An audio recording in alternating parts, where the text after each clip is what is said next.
감사합니다. 감사합니다. 당신을 축복합니다. 당신은 축복의 통로입니다. 나도 축복의 통로입니다. 자, 기름 밝히시고요. 자, 축복의 통로입니다. 아멘. 오늘 저와 여러분에게 주시는 하나님의 말씀은 마태복음 18장 1절에서 5절의 말씀으로 신앙생활은 어린아이와 같은 심정으로, 이런 제목으로 하나님의 말씀을 전하겠습니다. 5월은 어린이날입니다. 5월은 가정의 달입니다. 그리고 어린이날이 있고 어버이날이 있고 스승날이 있고 청년의 날이 있고 또 성년의 날이 있고 또 부부의 날도 있습니다. 근데 우리가 부부의 날이 있음에도 불구하고 부부의 날이 있는지를 모릅니다. 며칠입니까? 부부의 날이? 예? 5월 21일입니다. 둘이 합해서 하나 된다. 이렇게 가정의 달이 있는데, 특별히 오늘은 어린이 주일로 우리가 보내게 되는데, 사실 나이가 들고 또 생활하다가 보면 어린아이와 같은 심정을 잃어버리고 살 때가 참 많습니다. 어렸을 때는 참으로 순수했습니다. 어렸을 때는 모든 것이 호기심에 모든 것을 열심히 했던 그러한 것도 있는데, 어느 정도 알다 보니까, 어느 정도 익숙해지니까 자꾸만 내 욕심을 차리고 내 중심적으로 내 것을 채우려고 하는 그러한 모습들이 우리 가운데 많이 나타납니다. 오늘 본문 1절에서 5절까지는 어린아이에 대한 비유인데, 흔히들 이것을 어린이 교훈이라고 말합니다. 그러나 이것은 어린아이들에게만 주시는 말씀이 아니라 어린아이를 통해서 어른들에게 주시는 교훈의 말씀이라고 할 수 있습니다. 한마디로 말하면 천국의 주인 될 자격이 어떤 사람들의 것인가 라고 하는 것을 말해줍니다. 천국 시민의 자격은 과연 무엇인가? 또 천국 시민으로서 우리의 신앙생활 자체는 어떻게 해야 되는가에 대해서 말씀해주고 있습니다. 오늘 본문에 보면 제자들의 관심은 어디 있습니까? 오늘 제자들의 관심은 어디 있습니까? 한번 보세요. 뭐라고 나와 있습니까? 18장 1절 한번 읽어보겠습니다. 시작. 그때에 제자들이 예수께 나와 이르되 천국에서는 누가 크니까? 제자들의 관심이 어디 있습니까? 누가 크냐입니다. 누가 예수님 보시기에 더 유능해 보입니까? 누가 예수님 보기에 더 똑똑해 보입니까? 주님, 어떤 사람이 더 큰 사람입니까? 우리 12명의 제자가 있는데 12명 제자 중에 누가 더 예수님 마음에 쏙 듭니까? 그리고 예수님 우편에 좌편에 앉을 사람은 누구입니까? 라고 하는 그런 속셈들이 녹아져 있습니다. 그래서 그들은 예수님께 천국에서는 누가 큽니까? 라고 묻습니다. 그때 예수님은 어린아이를 불러 제자들 앞에 세우고 세 가지 교훈을 주십니다. 첫 번째로는 너희가 돌이켜 어린아이들과 같이 되지 아니하면 결단코 천국에 들어가지 못한다. 바로 어린아이와 같이 되지 않으면 어디에 들어가지 못한다고요? 천국에 들어가지 못한다고? 그들이 생각보다 훨씬 큰 부분에 대해서 말씀해 줍니다. 두 번째로는 누구든지 어린아이와 같이 자기를 낮춘 자가 천국에서 큰 자이다. 세 번째로는 누구든지 예수님의 마음으로 아이들을 영접하면 곧 예수님을 영접함이 된다라고 말씀합니다. 한마디로 말씀드리면 어린아이의 순수성과 정직성과 겸손함을 들어서 이런 어린아이와 같은 마음을 가진 사람만이 천국에 들어갈 수 있다고 그렇게 말씀하신 것입니다. 하나님의 관심은 오직 선택받은 당신의 백성들에게 있습니다. 본문의 예수님의 관심은 오직 제자들이 천국에 합당한 인물로 살아가기를 바라고 있습니다. 지금 예수님은 십자가의 고난을 눈앞에 두고 있고 대중들에게서 벗어나 제자들과 더 많은 시간을 보내고 있습니다. 또 그들을 가르치고 있습니다. 당시 12 제자들은 예수님께 만족을 주지 못했습니다. 늘 미숙했습니다. 늘 부족했고 연약했고 세속적인 그러한 관심 가운데 살아갔습니다. 그럼에도 불구하고 예수님은 그들을 바라보면서 결코 실망한 적이 없습니다. 끊임없이 인내하며 기다려주며 사랑하고 용서해 주셨습니다. 넘어지면 일으켜주고 세워주셨고 잘못하면 고쳐주셨고 실수하면 어루만져 주셨습니다. 마치 우리의 부모님들이 우리 자녀들을 바라보면서 너 왜 이것밖에 안 되냐라고 하는 것이 아니라 넘어져도 그걸 보면서 박수 쳐줍니다. 오늘 예배 시간에 우리 갓난아기가 있습니다. 이름이 어떻게 되죠? 갓난아기. 예? 우엔, 정우엔. 정우엔이요? 우엔이가 있는데 저 우엔이가 지금 걸을까요? 못 걸을까요? 아직 못 걸어요. 아직 못 걸죠. 근데 아장아장 한 걸음 한 걸음 걸을 때마다 어떻게 합니까? 할머니 할아버지들이 어떻게 합니까? 막 박수를 쳐줍니다. 와 잘한다. 와 잘한다고 그렇게 박수 쳐줍니다. 근데 또 넘어집니다. 그러면 넘어졌다고 꾸중합니까? 아니면은 칭찬해 줍니까? 막 박수 쳐줍니다. 한 걸음 걸을 때마다 박수 쳐주고 그렇습니다. 우리 부모의 심정이 바로 그렇다는 겁니다. 아직은 연약하고 나약한 그런 모습이지만 예수님은 그런 마음으로 제자들을 바라보셨다는 것입니다. 그렇다면 오늘 본문을 통해서 우리에게 주시고자 하는 교훈은 어떤 것인지 살펴보기 원하는데, 첫 번째로 하나님의 백성들은 누가 크냐에 관심을 버려야 됩니다. 뭐라고요? 하나님의 백성들은 누가 크냐에 대한 관심을 가져야 된다, 버려야 된다? 가져야 된다, 버려야 된다? 여러분 버리시겠습니까? 갑자기 작아지네. 분명히 하나님의 백성들은 누가 크냐에 관심을 버려야 된다고 했는데, 여러분 가지겠습니까? 버리겠습니까? 알겠습니다. 이쪽에서만 들려요? 버려야 됩니까? 가져야 됩니까? 버려야 됩니다. 돌아가실 때까지 한번 생각해 보십시오. 오늘 말씀을 통해서 뭐라고 하느냐? 하나님의 백성들은 누가 크냐에 대한 관심을 버려야 된다라고 하는 것입니다. 두 번째로 하나님의 백성들은 어린아이와 같은 심정으로 신앙생활을 해야 한다는 것입니다. 세 번째로는 하나님의 백성들은 겸손히 서로를 섬길 줄 알아야 한다는 것입니다. 먼저 살펴볼 것은 하나님의 백성들은 누가 크냐에 대한 관심을 버려야 합니다. 우리 다 같이 1절 말씀 함께 공독하겠습니다. 시작. 그때의 제자들이 예수께 나와 이르되 천국에서는 누가 크니이까. 아멘. 제자들의 관심은 콩밭에 있습니다. 누가 예수님 앞에 잘 보일까? 누가 예수님 보시기에 더 커 보이는가? 누가 높은 자리에 앉아 있을 것인가? 70대대로 거기에 관심이 있습니다. 그래서 시간만 되면, 기회만 되면 예수님 앞에 나가가지고 살짝 청탁을 합니다. 우리가 말씀을 읽다 보면 이 청탁에서 끝나지 않고 어떻게 합니까? 어머니까지 동원해가지고 청탁했던 사람이 있습니다. 누구의 어머니입니까? 누구의 어머니입니까? 예? 요한의 어머니 맞죠? 맞나요? 틀리나요? 맞나요? 틀리나요? 맞죠? 요한의 어머니. 어머니까지 대동해서 침합바람을 일으키고 있습니다. 왜 이렇게 제자들의 관심은 높은 데 있을까요? 누가 크냐에 있을까요? 그들의 사고방식은 지금 예수님이 오신 목적을 제대로 파악하지 못했다는 겁니다. 다시 말해서 예수님이 오신 목적은 인류의 죄값을 담당하시기 위해서 오셨습니다. 모든 문제의 근원이 어디에 있냐면 죄에서부터 옵니다. 우리의 건강의 모든 문제가 어디에서 나타납니까? 바이러스에 의해서 나타나죠.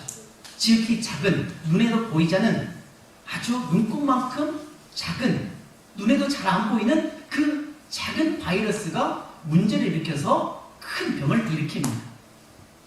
그래서 병원에 가게 되면 그 근본적인 문제를 먼저 치료하기 위해서 어떻게 하냐? 약을 처방합니다. 때로는 그 병을 고치기 위해서 살을 째고 또 봉합하는 일을 합니다. 또 뼈와 뼈 사이를 맞춰서 고정을 시키고 또 봉합하는 일을 합니다. 근본적인 것을 해결하지 못하면 나중에 큰 문제를 일으킨다는 것입니다. 제자들의 마음은 어디에 있냐? 바로 여기서 문제가 생긴 것입니다. 예수님은 근본적인 문제를 해결하기 위해서 인류의 집값을 담당하기 위해서 6월절 어린 양으로 오셨습니다. 그런데 지금 제자들을 비롯해서 수많은 군중들은 어디에 관심이 있느냐? 예수님께서 오늘 우리가 영상을 통해서 보았듯이 다윗과 같은 강력한 그러한 정치적인 메시아를 요구하고 있습니다. 다윗과 같은 강력한 메시아가 태어나게 되면 이 나라가 로마 정부로부터 해방을 이루고 우리는 자유를 얻을 수 있다. 그러니 예수님께서 오시면 예수님께서 큰 혁명을 일으켜서 지금 우리 민족의 가장 근본적인 자유 문제를 해결해주고 먹고 사는 문제, 이 문제를 해결해 줄 수 있다고 생각을 했습니다.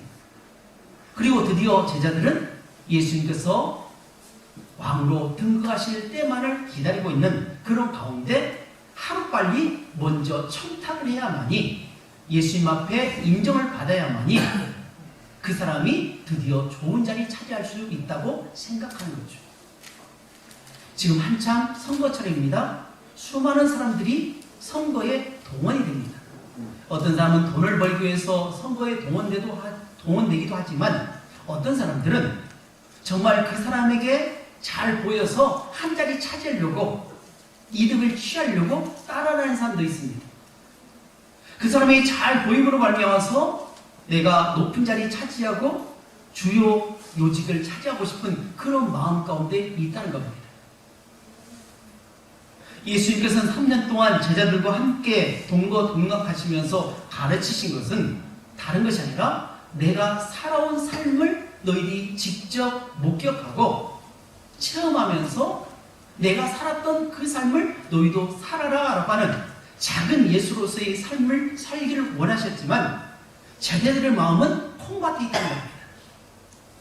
빨리 이 시간이 지났으면 좋겠다. 이 고난의 시간이 지났으면 좋겠다. 지금 방랑의 생활을 이제 마무리하고 이제 왕국에 등극해서 한 자리 차지했으면 좋겠다고 하는 그 마음이 그들 중심에 있기 때문에 지금 천국에서는 누가 큽니까? 라고 말합니다.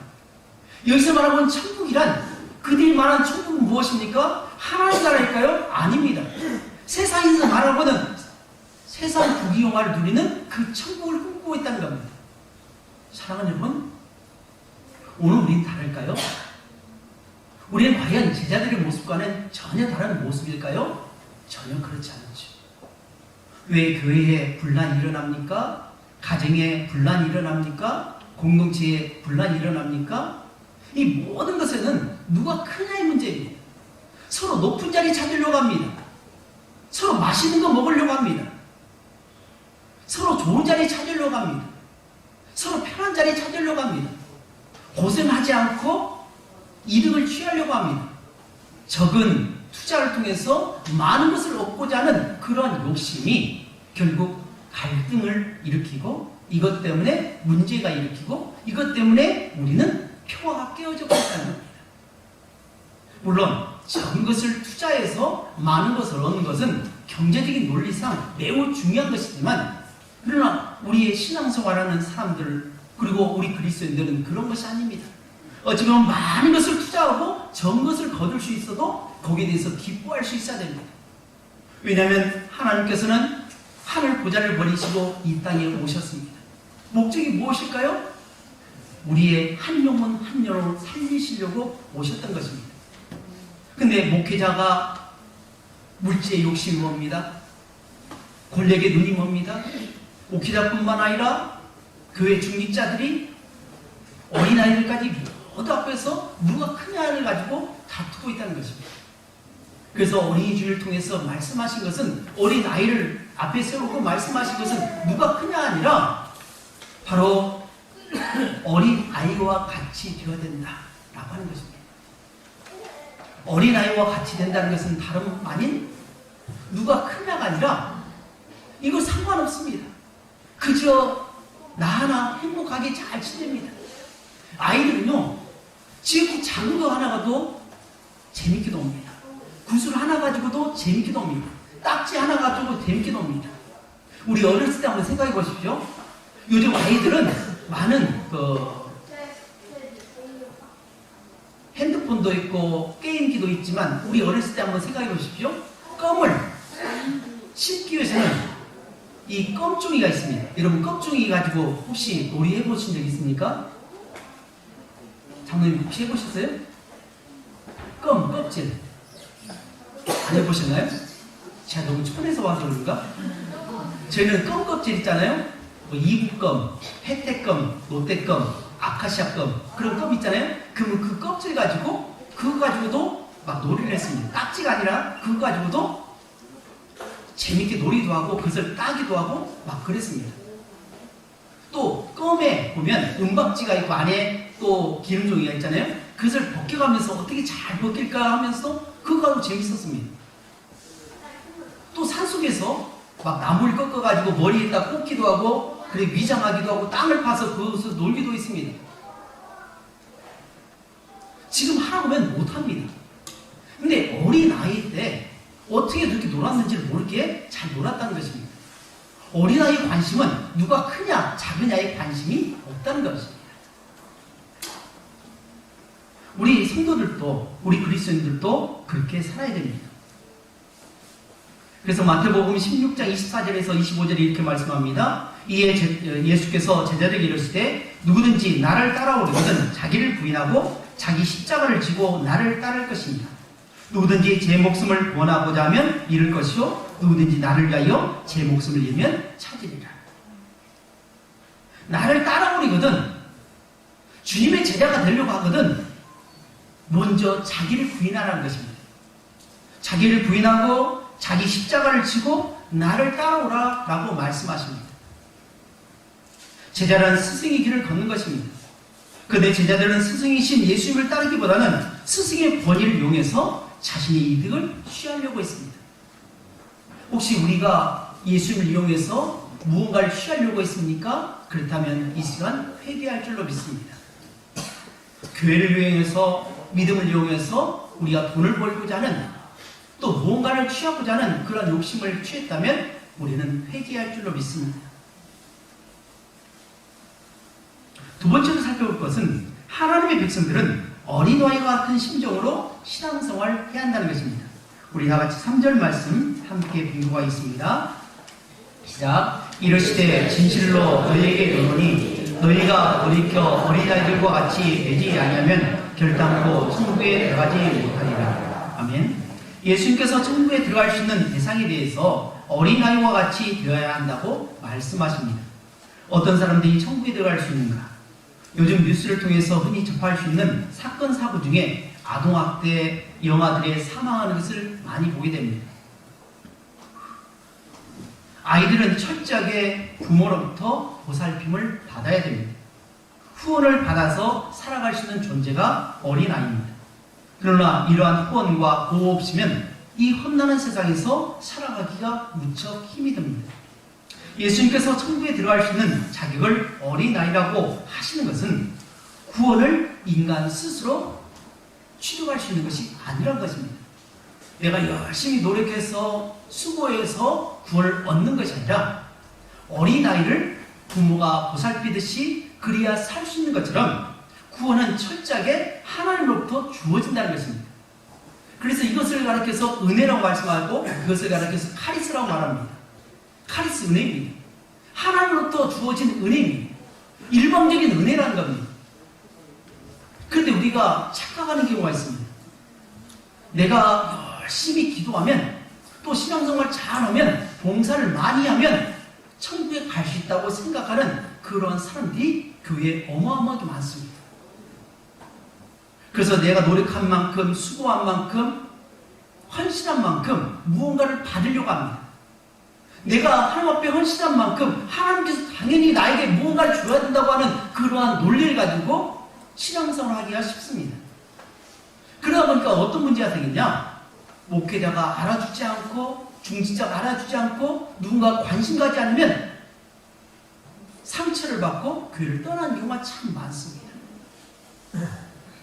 그리고 중직자 투표를 할 때에 나를 선택해 주지 않으면 내가 떨어지면 그걸로 교회를 떠나버린 경우가 많습니다. 나를 장로로 세워주고 나를 집사로 세워주고 나를 권사로 세워주는 그 교회에 가려고 눈에 불을 켜고 달려드는 모습이 오늘 우리의 현실이라는 겁니다. 에베소서 2장 8절 9절에 우리가 잘 알고 있는 말씀입니다. 너희는 그 은혜에 의하여 믿음으로 말미암아 구원을 받았으니 이것은 너희에게서 난 것이 아니요 하나님의 선물이라. 행위에서 난 것이 아니니 이는 누구든지 자랑하지 못하게 함이라.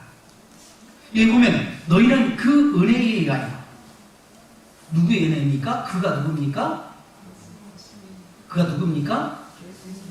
그죠? 예수님의 은혜에 의해서 믿음으로 말미암아 구원을 받았으니 이것은 너희에게서 난 것이 아니요 하나님의 선물이라. 바로 예수님에 의해서 구원을 우리가 받게 되었는데 그것은 우리에게서 나온 것이 아닙니다. 우리의 노력으로 나온 것이 아니라 전적으로 하나님의 선물이라고 하는 것입니다. 행위에서 난 것이 아니니 이는 누구든지 자랑하지 못하게 하려 합니다. 행위에서 난 것이 아니기 때문에 선물이기 때문에 그걸 가지고 주장할 수가 없다는 것입니다. 비록 예수님의 제자가 되었다 할지라도 어린이와 같은 하나님의 은혜를 받지 못한다면 천국에 갈 수 없습니다. 예수님의 12 제자 중에 똑똑한 사람이 한 사람이 있습니다. 그 사람은 다름 아닌 가룟유다입니다. 얼마나 똑똑했던지 회계를 맡았습니다. 계산을 잘했습니다. 한 여인이 예수님께 다가와서 향유컵을 깨뜨려서 그걸로 예수님의 발에 붓고 자기 머리털로 씻으며 눈물로 흘리며 입맞춤을 했습니다. 그때 가장 먼저 계산을 한 사람이 바로 가룟유다입니다. 만약 이것을 팔아서 300데나론을 얻게 된다면 이것이 정말 유익한 데 쓸 텐데 왜 하필이면 이렇게 허비하느냐, 쓸데없는데 허비하느냐 라고 하면서 벌써 똑똑하기 때문에 계산이 쫙 나온 거죠. 300데나론이라는 것은 일반 노동자가 1년 동안 일할 수 있는 그 노동 값입니다. 어마어마한 돈입니다. 그런데 이 여인은 예수님을 지극히 사랑했기 때문에 이 향유값을 무조건 깨뜨리고 그것을 통해서 감사를 표현했습니다. 그 감사의 표현을 오도한 것입니다. 왜 그랬을까요? 그에게 욕심이 있었기 때문에. 가룟유다가 욕심이 있었기 때문에 돈에 대한 욕심이 있었습니다. 그래서 성경에는 그가 도적이라고 그렇게 말씀하고 있는 거죠. 사랑하는 성도 여러분, 오늘 우리 어린아이와 같은 심정으로 신앙생활 하시기를 주님 여러분 축복합니다. 나는 아무것도 할 수 없습니다. 하나님 은혜가 필요합니다. 하나님 아버지 나를 불쌍히 여겨주시고 나를 도와주시기 바랍니다. 주님께서 불꽃 같은 눈동자로 보호해 주시옵소서라고 하는 그러한 심정으로 기도하며 나가시는 우리 모든 성도님 되시길 주님 이름으로 축복합니다. 마지막으로는 하나님의 백성들은 겸손히 섬길 줄 알아야 됩니다. 옆에 있는 분을 한번 보십시오. 옆에 있는 분 손을 잡아 주십시오. 저를 보지 마시고 옆에 있는 분 보세요. 자, 옆에 있는 분 보세요. 보시면서 오늘부터 당신을 잘 섬기겠습니다. 오늘부터 당신을 잘 섬기겠습니다.